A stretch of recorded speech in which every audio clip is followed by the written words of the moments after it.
Hello everyone, I am Louis of Martronics Digital System and Technology Solutions. So here's our condominium unit which equipped with smart automation with TIS control. So ito pala yung room, yung bedroom 1. So as you can see, ang nilagay namin na panel is touchscreen with 6 gram panel, which is touchscreen na po siya. So ano po siya. Pag ina-on ko po siya, tatouch mo lang yan. Ganyan, off ko to. Kasi pag yung indicator niya pag naka-on, naka-blue. So, pero pag i-off natin, naka-white na siya. Back to white ulit siya. Yan siya. So, off natin lang. So, on natin ulit.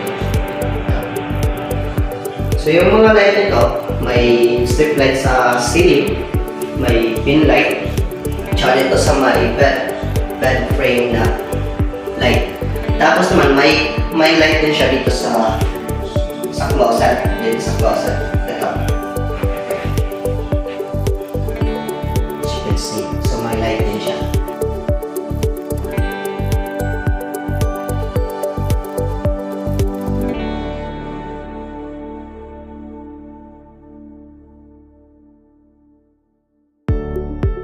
So, itong smart automation natin gamit yung TIS control, pwede po siyang makontrol via phone, via Alexa, voice command, at saka yung panel natin. So, una explain ko po is yung TIS app control. So, yung TIS, ito po yun. Tapos, select yung room. So, ngayon, nasa bedroom 1 po tayo. So, bedroom 1, ito, bedroom 1. Click mo yung bedroom 1. Tapos, ito na yung mga lights niya. Yan, closet light. So, i-off natin since naka-on lahat.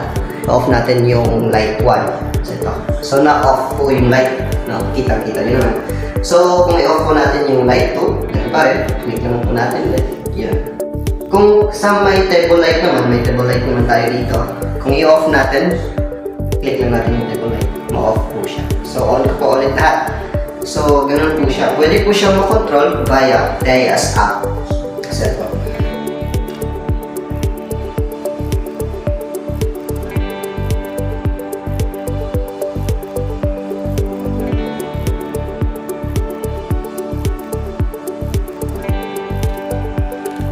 So, after kung nakakita yung sa phone, makontrol siya via phone using TIS control app.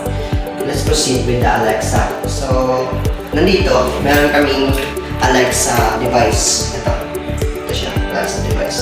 So, yan yung gagamitin natin to control the lights. So, sample natin So, Alexa, turn off bedroom 1 cob light. Okay. So, yun, turn off siya. Gamit Alexa lang. Using voice command, you can control lights, switching lights. So, itong table light natin, i-off natin dyan. So, Alexa, turn off bedroom 1 table light. So, okay. Pwede natin siya makontrol via Alexa command. Kagaya yan, kung may binibitbit ka, bit-bit mo ito, pagpasok mo, ganun. Tapos gusto mo, kaya ito, sa example, walang ilaw, sige, turn off na. Alexa, turn off bedroom 1 pen light. Okay. Alexa, turn off bedroom 1 pen light. Okay.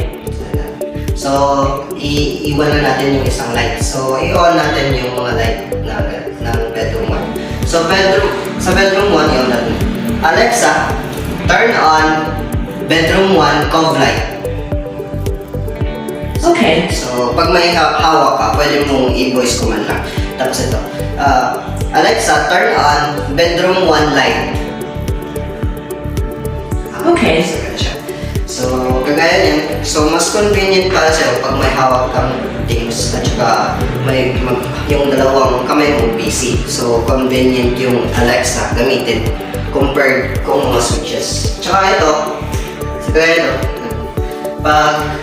pag 6 lang yung gamit mo, kung sa ordinaryong switches lang, magkukonsume talaga siya ng space. Kung 6 gang talaga, aabot ng mga ganito, tatlong mga ganito kahaba. Pero pag yung panel switch na gamit natin is yung touchscreen, makukonsume na siya ng ganito kalit na switch. At saka may maliit pa dito. Ito lang yung nilagay namin para mas bumagay dito. Kasi ito yung suggested ng client.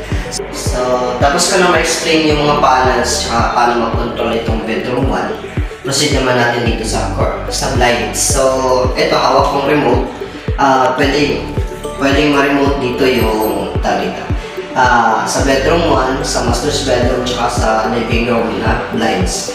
So ito, sa settings ito, so nakikita nyo, 1. So ito blind 1 to eh. So, bedroom 1, blinds. So, i-control ko siya gamit yung remote. So ito. So, nako-control siya via remote. Yan. Kung pwede mo siyang i-up, tapos pwede mo siyang i-pause pag gusto mong ganyan lang siya. Tapos kung gusto mo naman sarado, press down. Tsaka mag-down siya automatic. So, let's proceed with sa CR. So, itong CR namin, sa pag-setup namin ng CR, pag papasok ka ng CR, automatic siya mag-on yung lights. At kung lalabas ka naman, o-off siya. Sa pag-setup namin, 3 minutes kasi. So, pag pumasok ka sa CR, automatic siya mag-on yung lights. So, ito yung CR. Ayan. No need to touch panels. Wala akong nilagay na panels since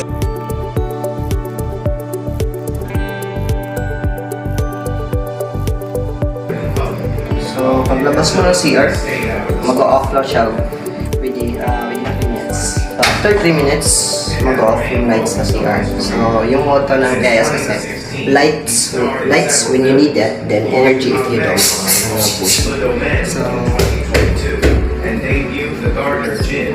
So let's proceed with yung hallway switches. So ito yung hallway switches. 6 gam din yung nilagay namin dito.